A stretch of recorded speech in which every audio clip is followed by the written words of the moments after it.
Welcome to the Mystery Mouse Knitting Podcast. My name is Holly, and I'm coming to you from Colorado, where I live with my husband and my 5 kids and our many pets. And today is November 10th, 2022. It's been quite a while since I filmed an episode. I really wanted to film one in October, but my October was so busy. It was crazy. I love October, and I always look forward to it because it's the month my birthday is in, but I always forget how busy it is. And it's not really busy because of my birthday. I think it's just a combination of things, but I did have my birthday. I turned 40, and I had a really nice time. I had a really nice day, and I'm going to show you a few of my birthday presents in the course of the podcast. But I have for you today some knitting, a couple finished objects, some works in progress, and also I wanted to have special Veterans Day edition and talk about some more World War II things, including one of my relatives who was in World War II, and some cool things about that. And so let's get going. First of all, let's talk about some finished objects. So in my last podcast, I had talked about my shop update where I had a special colorway for October, and I knit a couple of things in my October colorway. This is actually out of a sample skein that I did before I dyed the rest of them, but this is the Fairy Tale Winter Hat that I knit. This is, I think, a worsted weight pattern, but I'm sure you could do it with DK. I really like how it turned out. I put a pom-pom on it. It's kind of slouchy, but it's really pretty. It's got this really pretty lace in it. You kind of have to pay attention. It's not a super simple lace that you can, you can just memorize really easily, but it's really pretty. So that is the Fairy Tale Winter Hat it's by Susan B. Anderson, is the pattern designer. So that is one thing I knit with that yarn, and out of the same skein of yarn, I knit this pumpkin. And I just knit this using a tutorial I found on Instagram. Basically, you just do a stockinette with a rib of a couple of purl stitches. So it's like a giant rib, and then you knit and decrease some, and then just do all the stitches together. Then you take a long strand of yarn and just put it down those ridges and pull it tight, and it makes a really good pumpkin shape. So I'm definitely going to be making more of these probably next year in different colors, because I really like having this out. And I just stuck a fake leaf in from our wreath that's on our door. It keeps falling out. And also, this is just a stick. I went outside when I finished knitting this. I went outside and got a stick, and it was really big, and so I was trying to break off a little piece, and it hurt my hand really bad, but I got my stick. So that's that. Those are in my October colorway, and those are still available in my shop. I have DK, fingering weight, and mohair, and I think there's 2 mini skein sets too of 5 colors. There's pink, like a salmony orange, yellow, minty green, and gray. So those are available in my shop right now if you want to check that out. Okay, my second finished object is this enormous hat. I love this hat so much. Earlier this year, I bought 2 skeins of Knitting McPurley's Super Bulky. I think it's her St. Petersburg Super Bulky, and she had a sale, and because Super Bulky is so big that 100 grams is only like 44 yards or something. So I bought 2 skeins, and I thought I could knit a hat with it, and I did. I started out using a pattern, and I just started doing the rib. I knew that I wanted a fold over brim, so I just did as much rib as I could stand. And then I couldn't find my pattern again, because this happens to me all the time. So I wanted a cabled hat, so I just did some cables, and they're actually going, one is going to the right and one's going to the left. I didn't actually mean for that to happen, but that's what happened. And so I did it, after the first two were facing the wrong way because I went back to check. And so then I just did them all facing the wrong way. And I think I did 3 purl stitches in between. And then when I got, you know, where I wanted to start decreasing, I decreased in the purl section first, and then I decreased in the cables. And I think it turned out really good. I'm not going to put a pom-pom on this one. There's enough of this hat without a pom-pom. But it looks really cute. I think everybody in my family was like, whoa, it's a big hat. But it's so cozy and squishy. And it really makes me feel like, I don't know, one of those really fashiony people who only wear hats to take pictures in. But I really like it, so. And I like this color a lot too. This is her Black Forest color. Black Forest Cake. I think it's Black Forest Cake. And it's really pretty. It's like dark green and brown. So that is that. And I'm so glad I had some finished objects because I just feel like I was so busy. I didn't have a lot of knitting time. Oh, look, here's one of our cats. This is Chip. He is a cat that we rescued. He was a stray. We found him in our backyard a few years ago. So he has this bad ear. So we named him Chip after, of course, this is Son in Beauty and the Beast, and it's perfect for him. And he has been one of the sweetest cats we have ever owned. He is so, so loving and so sweet. Sometimes he's a little bit of a stinker, but he's mostly a good boy. So he's like the boys, Teddy and Toby. He's like their cat. They love him so much. He's like their brother. So anyway, okay, some other whips I have I want to show you in my Stolen Minutes bag, which she has some Christmas bags out right now, and I'm very tempted because she has some ones with cats. But even though I'm very tempted, I have no money, so I can't do that right now. I am working on my Debbie Bliss sweater for Grady, and I've gotten quite a bit done. I've got of course, I did the sleeves first, and then I did the back and the front, and now I have cast on for the hood. And it's really interesting how she has you do this. Of course, I'm in the middle of a row, so it's all awkward to show. But she has you sew the shoulder seams together. So you can see this is the front. And then there's 10 stitches on either side of the neck that are on holders. So you just pick those up, and then you cast on a bunch of stitches for the back neck. So you don't pick up stitches like this is British. This is very British, typical British pattern, kind of old school. There is very little picking up of things and working as you go. There's a lot of sewing, which is fine because this is a very structured jacket kind of sweater. So anyway, you cast on a bunch of stitches, and then the hood is in rib.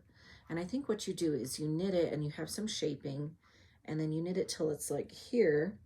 Then you pick up stitches around the front and down into the placket because it's like a crossover like shawl collar kind of situation here in the front.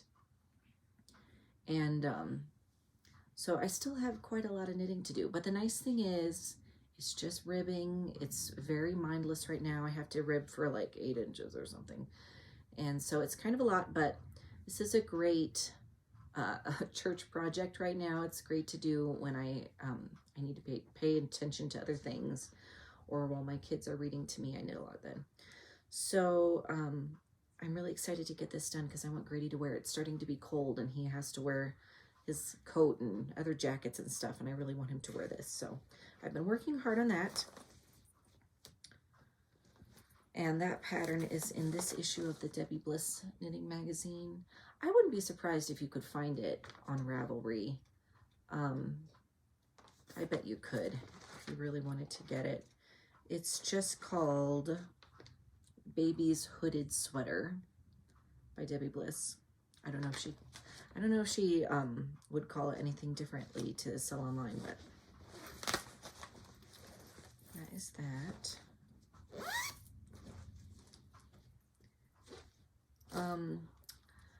I still have my two, and I feel terrible about this because I really wanted to get this done. I still have my Beauty and the Beast pullover, which I'll show you very briefly because I think I did do a few more rows. And I still have my Fawcett crop, which went so fast. And I think I did a few rows in this also, maybe, but I'm sure it looks exactly the same to you. But I've got to do the bottom and I just keep forgetting about it. It's so close to being done. And I know that I would love to wear this, so I am going to wear this. This is the Fawcett crop by Knitting McPurley. And I really love it. And, you know, in October, Angela Lansbury passed away. And I was a little bit devastated. It was right before my birthday. I was so thankful it wasn't on my birthday. But, you know, Angela Lansbury is the voice of Mrs. Potts. And I think she is probably the reason I love Mrs. Potts so much. I feel very, I don't know, very nostalgic about her. And Murder, She Wrote, which of course she was on for many, many years, is one of my all-time favorite shows, probably in the top 5. And so I love Murder, She Wrote. I've probably watched through the whole thing like 5 times. I used to watch it with my mom. We used to go to their house after church on Sunday nights, and the guys would watch some guy thing, my husband and my brothers and my dad, and I would watch Murder, She Wrote with my mom. And so I love that memory with her. And then I've watched it many times by myself and with my husband. He loves it too, which is really sweet. We love old TV, so I'm glad that's something we have in common. And I am actually planning a, what should I say? I'm planning a Murder, She Wrote collection for my shop. So I am kind of in the thinking and planning and getting idea stages. I think that will probably be in the new year because I want it to be, I don't just want to like rush and put it out. I want it to be really thoughtful. And also, I will try to put some screenshots on here. Jessica Fletcher in the show, there are a couple sweaters that she wears that look like cross-stitch samplers. And I am seriously considering, even though I have never designed a sweater before, and this is totally like fan art, but I'm really considering designing a fan sweater based on those 2 sweaters. One is a cardigan and one is a pullover. I kind of like the pullover more, but the cardigan's the one I remember the most. If you just Google Murder, She Wrote sweater, usually it comes up with this like very Cowichan fish kind of sweater, real chunky. But the ones I'm talking about are the ones that look like samplers. They have like the ABCs and houses. I love houses. So I'm really thinking about designing a sweater based on those, a Fair Isle sweater. So if you would be interested in that, please let me know, because I'm really excited at the thought of that, but it's going to be a lot of work, especially because I don't know what I'm doing, which always happens. I do a lot of things where I'm like, oh, I really want to do this thing and I have no idea how to do it, but I'm just going to do it. And usually it really stresses me out at some point, but the planning stage is really fun. The being done stage is very satisfying. It's that middle part where you actually have to like do the work. That's a little stressful, but anyway, I really want to do kind of a tribute to her and her work, and because I enjoy it so much, and it's really enriched my life. And so I'm very excited about that. So this is my Mrs. Potts sweater, and I will show you real quick my Beauty and the Beast sweater. This is in Bag I Made. I really need to make something else with this fabric. I bought a whole bolt of this fabric because I loved it so much.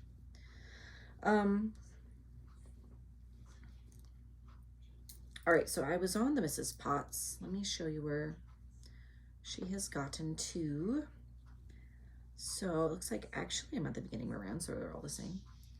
So I'm real close to her base. It's always hard to see when it's on the needle. But I'm real close to her base. She is looking very nice.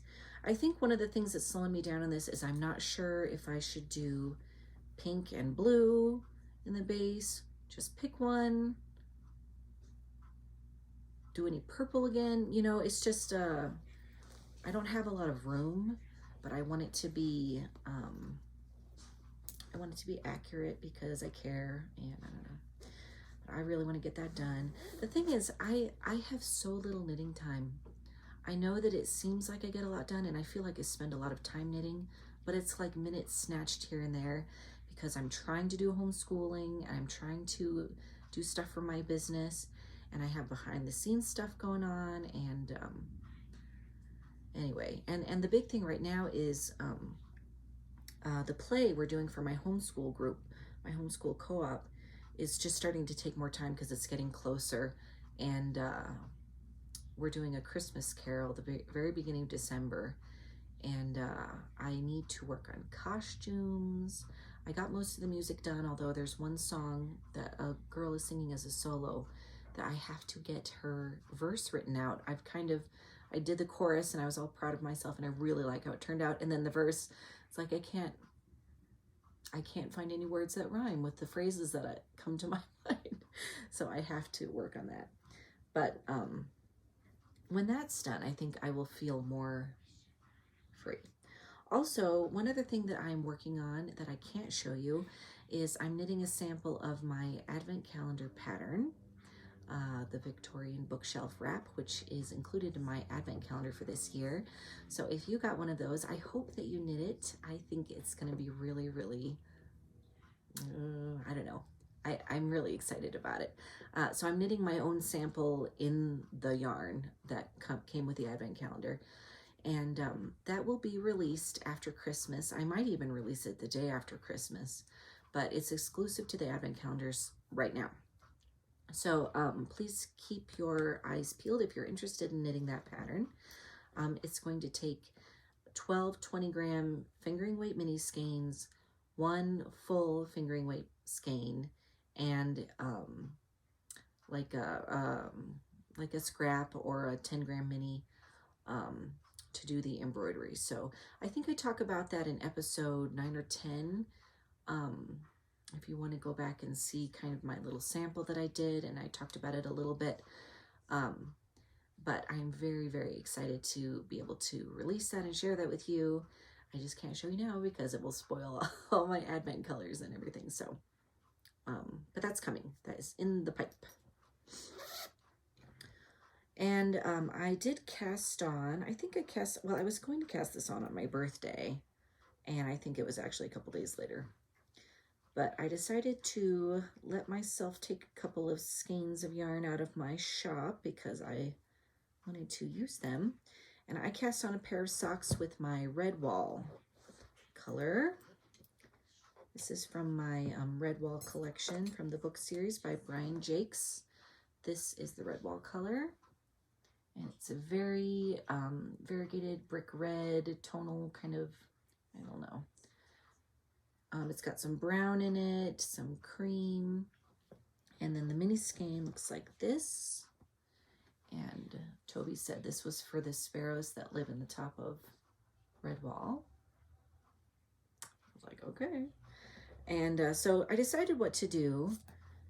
I, instead of starting with a contrast cuff, I did a red cuff, and then I'm doing like, I'm going to do stripes like an athletic sock. I think I'll do 3.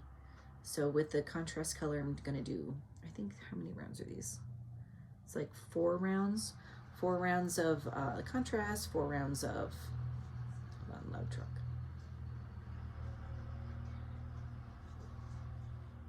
Okay, we live on a cul-de-sac, and a truck is turning around outside my house with like a little shed on the back. It's actually pretty big. Okay. So 4 rounds of my contrast color, 4 rounds of my Redwall color, etc., for 3 stripes, and then I'll just continue in the Redwall color. So I haven't worked on these in a little while. I think I kind of forgot about them. I have so many socks on the go. It's just silly. I would like to finish a pair of socks. Probably what could happen is that I could finish like 2 or 3 pairs before the end of the year, Which some people are like, yeah, I knit a sock in like 2 days. Well, I don't. I knit a sock in like 2 years. It's just ridiculous. So that's kind of all the things I've been working on. Except for, you know, the odd scrappy project, my crochet granny square blanket that I'm making with my Advents from a couple years ago.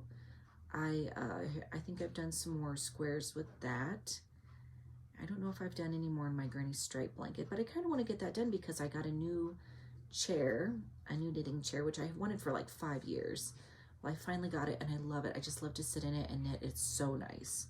So before I had my couch, and it was like the pillow was always, I don't know, it just wasn't comfortable. And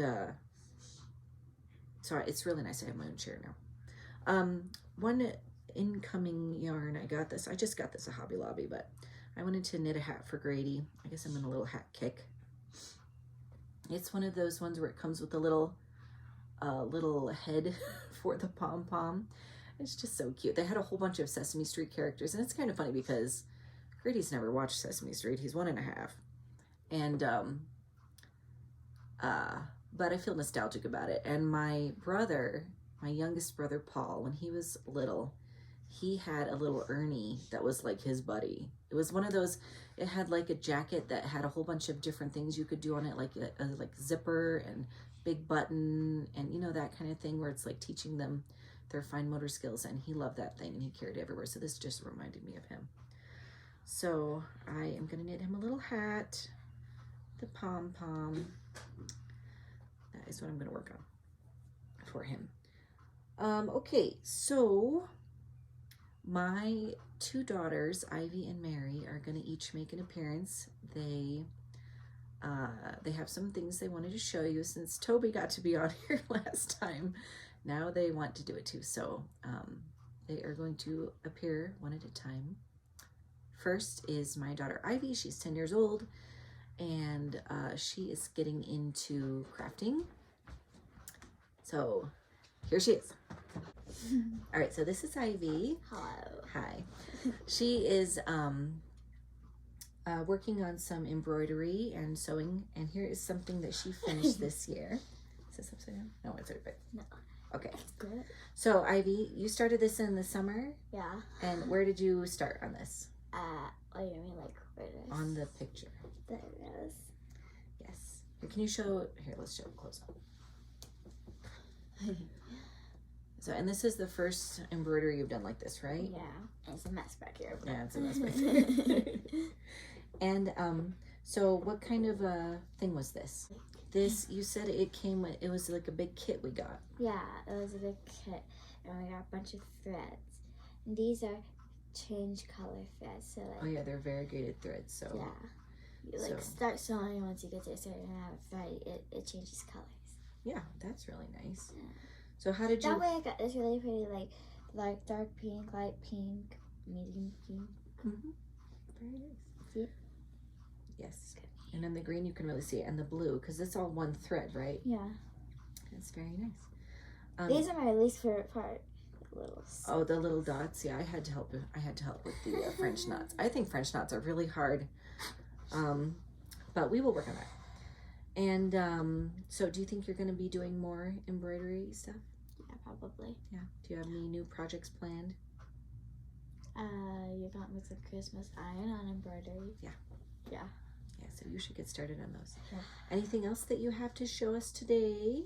A pillow I made yesterday. Okay. And what did you sew this on? My machine and. Here, show them the front. Her machine.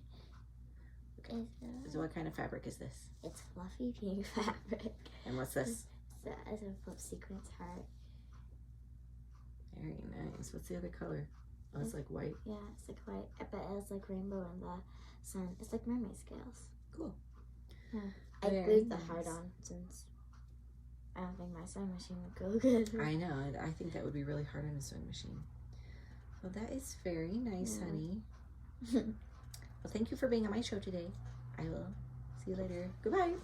So here's Mary, and she wanted to introduce Kitten. our kitten Nutmeg. So this is Nutmeg. She is a little stinker. She was born on July 1st, and one of our neighbors, or not our neighbors, one of our friends from co-op had a bunch of kittens. And we got her from them. So one of our cats had actually passed away a week or two before we got Nutmeg. And oh yeah, her name is Nutmeg. Her name is actually Cinnamon Nutmeg, but we call her Nutmeg. So, and she is very sweet, but she is a kitten. She's always getting into stuff. So you want to talk about her a little bit, honey? Yeah.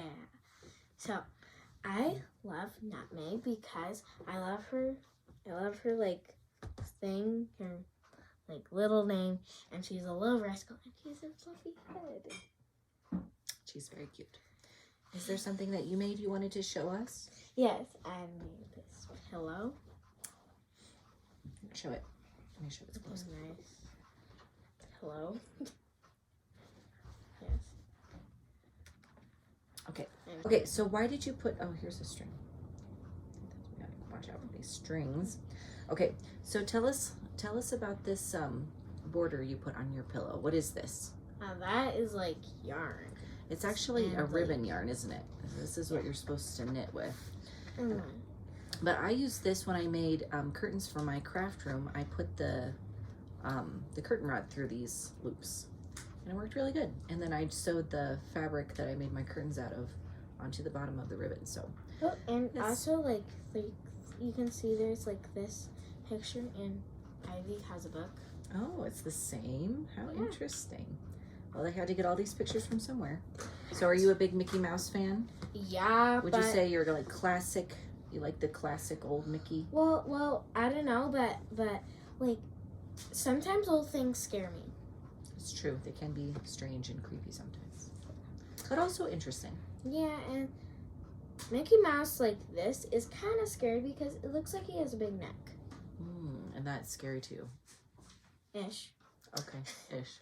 I would say I would call this like Mickey Mouse. Well, like no, not Mickey Mouse. Like old cartoon pillow. Okay, that's good. Yeah. All right. Well, thank you, Mary. Mary is 8 years old. I don't think I mentioned that, and her name is spelled like Merry Christmas. Why is your name spelled like Merry Christmas? Because I was born on New Year's Eve. She was born on New Year's Eve in December, and I was really hoping she was actually due at the beginning of January, and I was really hoping she would be born in December because I wanted to name her Mary, and it would be weird if she was born in January. So thank you, Mary. I will see you later. Yes. Okay, so I want to show one more thing that I got in the mail, and I'm very excited about this. I ordered the Knitting McPurley Advent Calendar for this year, and it came last week. Was it last week? I think it was last week. And so if you ordered that and you haven't, for some reason, opened the box, what's wrong with you? But I'm just going to show what's inside the box. So she has this nice card, and she's using this. She has QR codes on the back to go with her knit along, because this is 25 10-gram DK weight minis, and she has designed patterns. But there's 3 clues for the yarn to make winter accessories, stripy accessories. I am so excited. I'm really looking forward to have something to knit in that month that will be easy and colorful and fun and giftable. I'm really excited about that. She also included a sample of her winter scent of her wool wash, which is very exciting, and a little bag, which is so cute with her stamp on it. And then all the minis are in little boxes. So cute. And they're numbered on the top. So I cannot wait. I'm really looking forward to doing that. I know it's going to be here before I know it.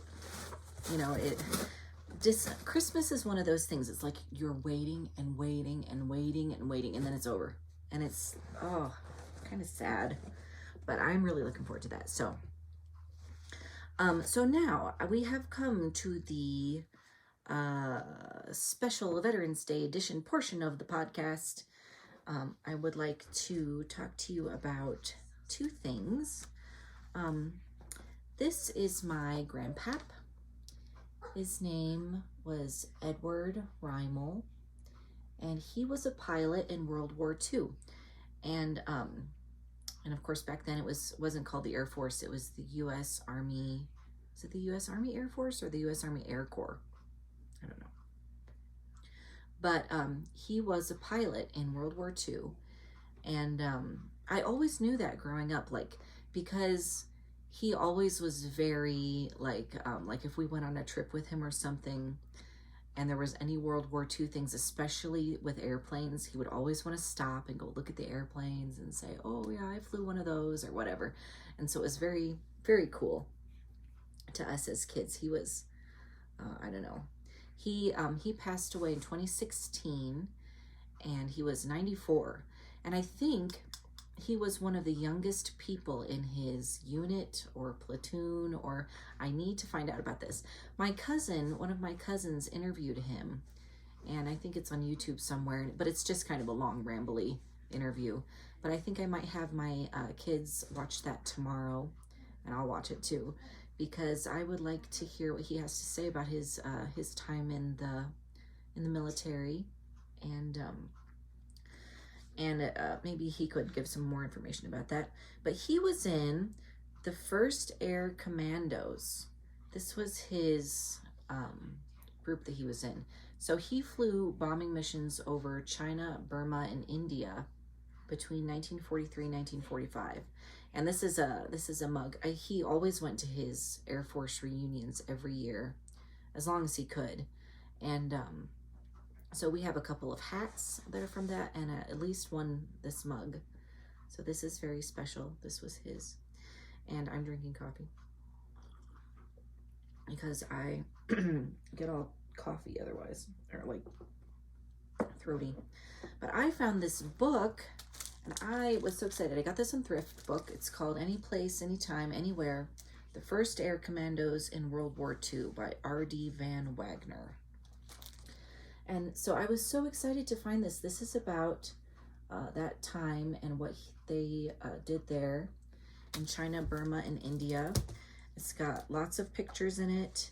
I looked to see if I could find my grandpap. I didn't see him, but in the back they do have these lists of personnel rosters and things. And so I did find him. Let's see if I can show you.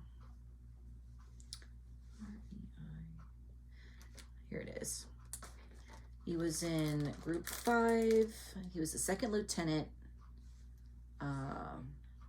Edward L. Rimmel. It's right here. So that was my grandpap, my mom's dad. And so this is really interesting. Just talks about where they were stationed. And it's funny because I knew, he flew an airplane.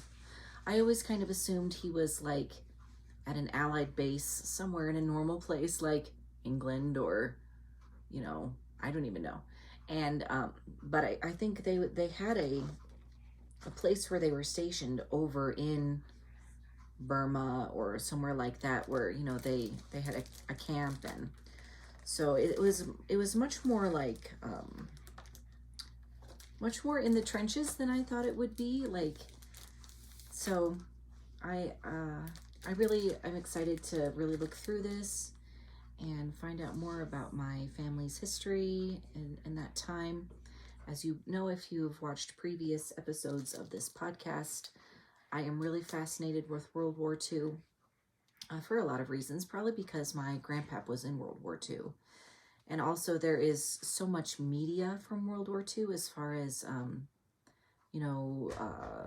newsreel clips and popular music and movies that, are just very common for us to know about. Bing Crosby, that time period.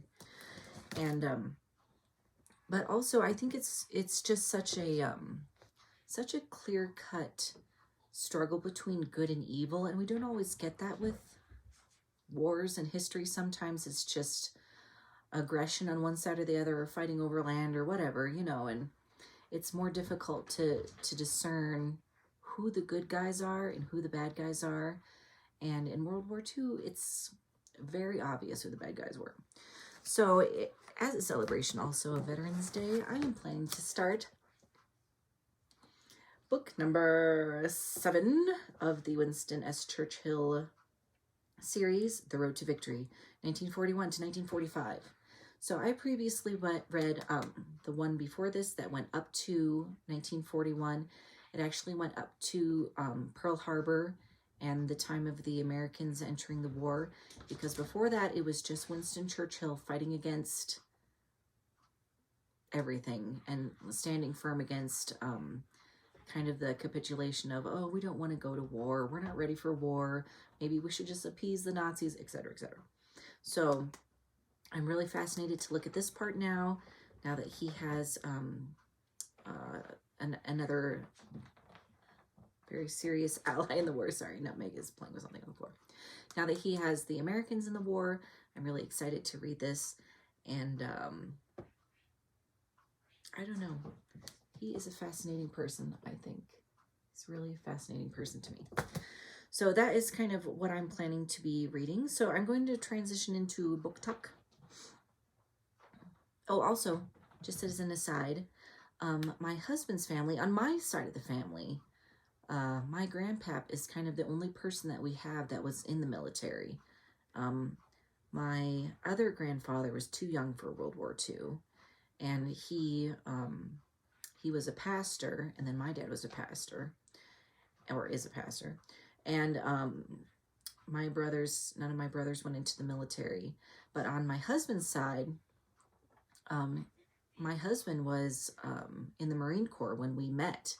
He was a recruiter, and so he was in the Marines for 8 years, and of course they always say once a Marine, always a Marine, and so he got out in 2001, right before we got married, and but his dad was in the Air Force, and his stepdad was in the Army. He flew helicopters, and his grandfather was a colonel in the Army, and I'm not sure if he was in World War II. I think he was.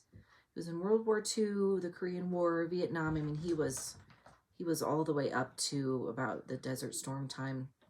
I'm not sure when he got out, but so I'm sure that was a big influence on my husband wanting to be in the military too. And so they have a lot of veterans on his side of the family. And so anyway, if you know someone who was in the military, be sure to wish them a happy Veterans Day on Friday, tomorrow. Hopefully I'll get this out today, Thursday, November 10th. So also today is the Marine Corps birthday. So happy birthday, Marines. But now to book talk. So this is what I'm currently reading. I just kind of started it. This is a reread for me. Dorothy L. Sayers. Are there any Dorothy L. Sayers fans out there? She is a Golden Age mystery author, Lord Peter Wimsey mysteries. I always say this, but I love these books. I mean, Agatha Christie is my first love, and there's many other good ones, but Dorothy L. Sayers is a close second.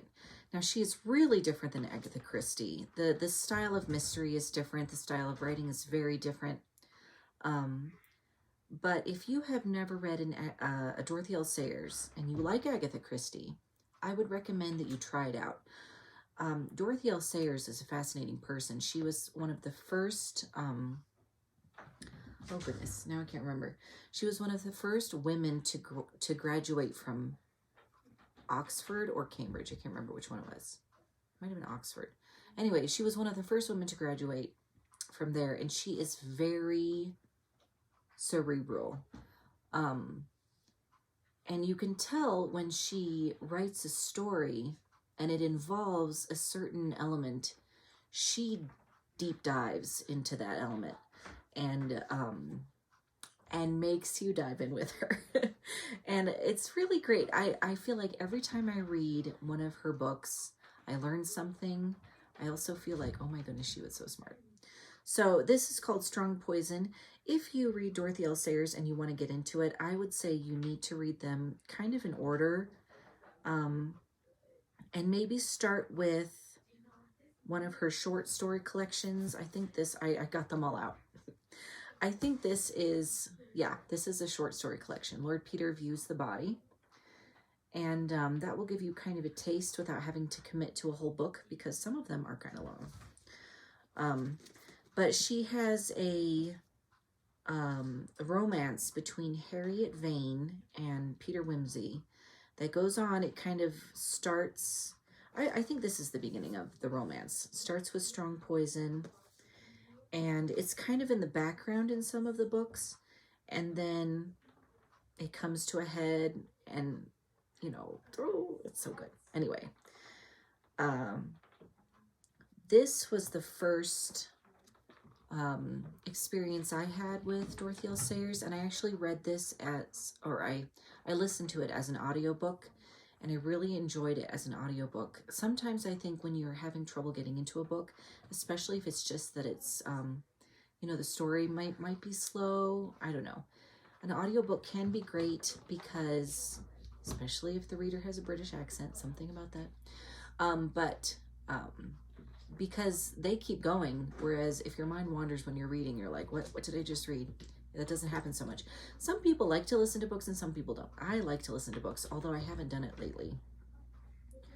But the Nine Tailors, and the Nine Tailors is referring to church bells. I really love this book.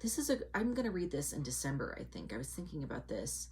I think it kind of goes over a whole year, and it seems like it starts out near Christmas and ends near Christmas. I don't know, but I really recommend this one.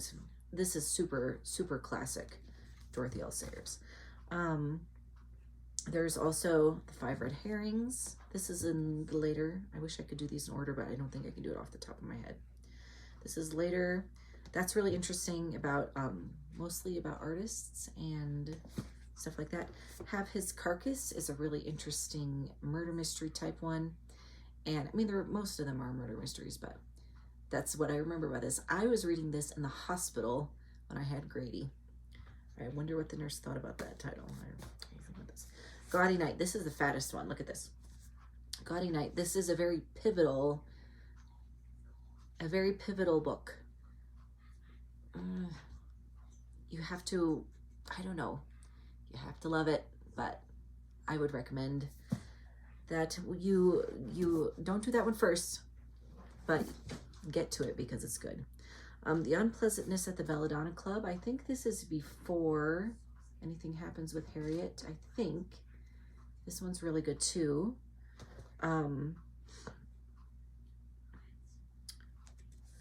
Whose Body? This one's really fun, actually. I like this one. And I think Clouds of Witnesses, I think this one is before Harriet. I suppose you could look at the publication dates. You know, the internet knows everything. Busman's Honeymoon, this is one of the last ones and one of my favorites. And this, I think, might be my favorite. If it's not the Nine Tailors, this one is really different. And it's called Murder Must Advertise. And it's about, it takes place like in an advertising agency. And Dorothy L. Sayers actually worked in an advertising agency at some point. And once again, it's like she deep dives into that. She tells you everything you could ever want to know about advertising at this time period. I mean, this is probably the 1920s. Let me see if you can tell. And this book is kind of falling apart. I always buy these books used. 1933, okay. So in the 1930s, do you remember how if you look at old magazines and stuff, how much writing there is? And nowadays it's just like a picture with the name of the brand or whatever, you know, and they're kind of assuming you'll look it up or you'll seek it out or you'll already know about it. They did not do that back in those days. They wanted to talk people into buying their product. So they used a lot of words. And but it's so interesting. It's so interesting. And Lord Peter kind of goes undercover in this one, and it's really different. It's really cool. Highly recommend that one. So anyway, that's Dorothy L. Sayers. I think I'm missing one or two. I think there's one called In the Teeth of the Evidence that I don't have, and there might be one other one because it feels like I listened to one, an audiobook of one, that it's like I have this memory of like one moment in the story. I don't remember what it was called. I don't remember if it was short stories or a, you know what I mean? It's all hazy. It's like a dream. It's like the Dorothy L. Sayers book that got away. So anyway, if you know of a book that I'm missing that I didn't mention, please let me know. And if you are a big fan and you want me to do yarn based on Peter Wimsey, let me know too, because I'm kind of afraid if I do that, everyone's going to be like, who is that? And they won't buy it because it's too niche, too specific. But I would love to. I would buy it, maybe. So anyway, please let me know. Please let me know if you're a fan, or if you read a book and you like it, let me know that too. Okay. I have got just a couple more things for my mouse book. This is not specifically mouse, but it has mice in it, as you can see. I wanted to show you this series from my childhood, Mrs. Merriweather's Letter and The Midsummer Banquet. These are both tales from Fern Hollow, and these are so cute. They're one of those, like, all the animals are living together in a little British village, and, you know, they have a map. These books are by John Patience, and we had a few growing up, and then I've bought some more from used bookstores. Copyright is 1993. So, and I love the illustrations. They're so pretty. I think I actually drew this once. I like did a sketch of it because it's so cute. So I would highly recommend you check these out. They're just very cute little stories. And there is one, I'll see if I can find it for next time. There's one that features a rabbit who knits a very, very long scarf. And it saves the day. Yes, that's right, knitting saves the day. So check these out by John Patience if you need a mouse book. Okay, hold on a second, please. I just wanted to show a couple things I got for my birthday. First thing is this pin. My husband got this for me. This is from Fable, England. It's just a little brooch. It's a robin. And it's so cute. I love it so much. I wear it all the time. They have a whole bunch of them. They have mice ones too, which I'm very, very tempted to ask for Christmas. I probably will. And they have earrings. Oh, and my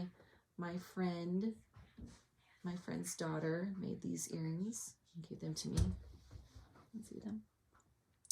They are so cute. I thought they looked kind of retro for my World War II talk today. But I got one knitting book for my birthday. I got this book, which is new, Charming Colorwork Socks. And I am super excited about knitting some things out of this book. Let me just show you a couple of the patterns. They do have a mouse pattern right at the beginning, the very first one. So cute. It's called Autumn Mice. This is by Charlotte Stone. And if I can ever find the time to do something besides, you know, try to finish the million whips I have, I will be knitting some of these. Oh, there's so many good ones. I'm trying to find my favorites. These are the socks on the cover. They're so pretty. They're like tulips, and they did them in a variegated yarn. They look really nice. Hi, Nutmeg. Oh, these ones are really cool. These oranges. I love oranges. What are you doing? Oh, and cherries. They have a cherry one. Coffee. Do you love coffee? I love coffee. And it's really interesting. She has different sizes, but she kind of recommends that you change your needle size to change the size of your project, which I think is a very valid thing, because it would be really difficult on some of these to do more than a whole repeat, and that might change the size too much. Hold on. Oh, she has socks. Oh, I love these. I love these. snowflake socks. I mean, imagine how cozy on a snow day. Could put those on and feel so themed. Oh, there's chicken socks. I have to show you the chicken socks because I mentioned at the very end of my last podcast that we got chickens. We have 8 chickens, and I will put a little video of them at the end because they're so big. We got them as little tiny baby chicks, 2-week-old baby chicks. So it's just amazing to think that in like 12 weeks since we got them, they are so big now and almost ready to start laying eggs. It's very exciting. So look at these Christmas ones. These are called the Holly and the Ivy. Just very special to me because, of course, my name is Holly and my daughter's name is Ivy. Not Meg. She's a little stinker. You are a stinker. Are you getting into my stuff and being loud? Hmm? Okay, go over there. Okay. Last thing. This is not a book. It looks like a book. This is Sherlock Hound. My brother got me this for my birthday. Have you ever heard of Sherlock Hound? Oh my goodness, not Meg. My very last thing is my brother got me this DVD set of Sherlock Hound. Probably a lot of you have never heard of Sherlock Hound, but these are cartoons from the 80s. They're like anime, but they're like Sherlock Holmes, but he's a dog. So his name is Sherlock Hound. And they're so cute. They're so ridiculous. I mean, they're very anime, right? But so it's funny because they're British, but they're very Japanese in their style and in their humor. It's like every episode Lestrade will come, bursting in, and he'll have like 300 policemen, police dogs with him, and they're very Keystone Cops, and they're just really funny. And so I've already watched through them all. There's 26 episodes. They're like half-an-hour episodes. And this set comes with Japanese and English dubbed versions. So, but if you're a big Holmes fan and you like anime, I would recommend that you check these out because they're so cute and they're very nostalgic for me. Because when I was a kid, we had 2 episodes on like a videotape, and that was all that we had. And we loved them. We watched them over and over again. And so I bought this for one of my brothers a few years ago. Actually, the same brother bought this for me. And I was so excited there were more, and so I think I watched his, and then I was like, oh, Paul, I would really like those for my birthday. So he got them for me. So they're just really fun. And I am a big Holmes fan. I mean, as you know, my advent calendar was Sherlock Holmes themed, and this just scratches that itch a little bit without having to think too hard. It's really nice to knit too. So I think that's all I have for you today. I feel like I'm forgetting things, but that's normal. One thing I did forget, I hopefully will be having a shop update sometime in late November, and I would like also to have some kind of a Black Friday sale. Just keep your eyes peeled. You can follow me on Instagram. My hashtag, or my name on Instagram is what is it? Mystery Mouse Yarn, I think, on Instagram. So you can follow me there, and I will be sure to let you know there if I'm having a sale or if I have a shop update. That's the best place to look. But probably before I do the next episode, I will hopefully have a Christmassy shop update and a sale. And also, I'm hoping to do some kind of Vlogmas. I'm not a good vlogger, let's just be honest. I'm not, I don't know, I don't have that in me to film everything I do all day, but I'm going to try to film and do like a video every week maybe of little snippets of my day, because I don't know, I want to have it for me, and I know that I love seeing other people's traditions and festive things that they're doing and decorations and all that. So I'm hoping to do that too. So thank you so much for joining me. I'm going to put a little video in right now of our chickens. So if you're interested in that, you can come and see the chickens with us.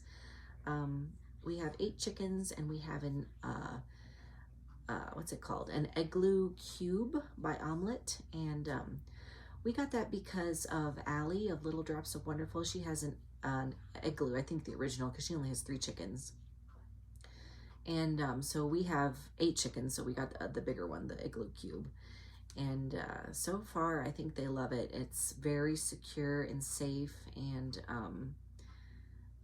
it's so fun to let them out every day. You know, I open the little door, and they come flapping out. And, of course, every evening they go in there by themselves. It's like magic.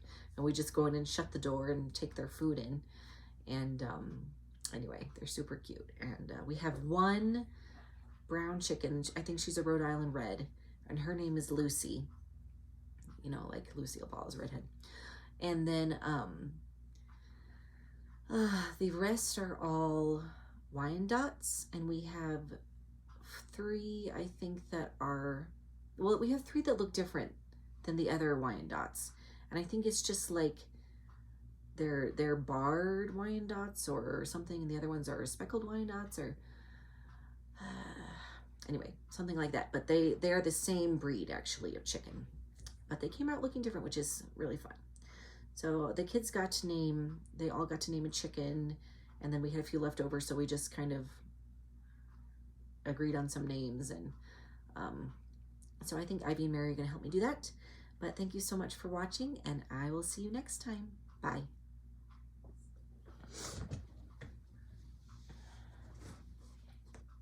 Oh, maybe one more thing. One thing I did forget. I hopefully will be having a shop update sometime in late November. And I would like also to... Okay, wave. Say hi. Say hi. Say, I just woke up from my nap. Is that funny?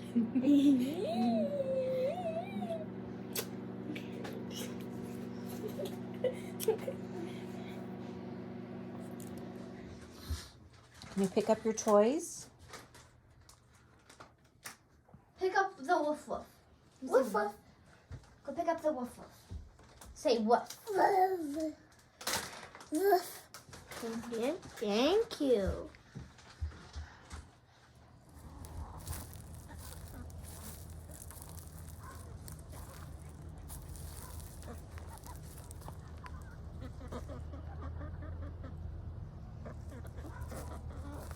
That one's Catherine, it's Connie, Ethel, 9986, Recon. Mama, look. That one is Ethel, and my name's Lucy. I'll open this up.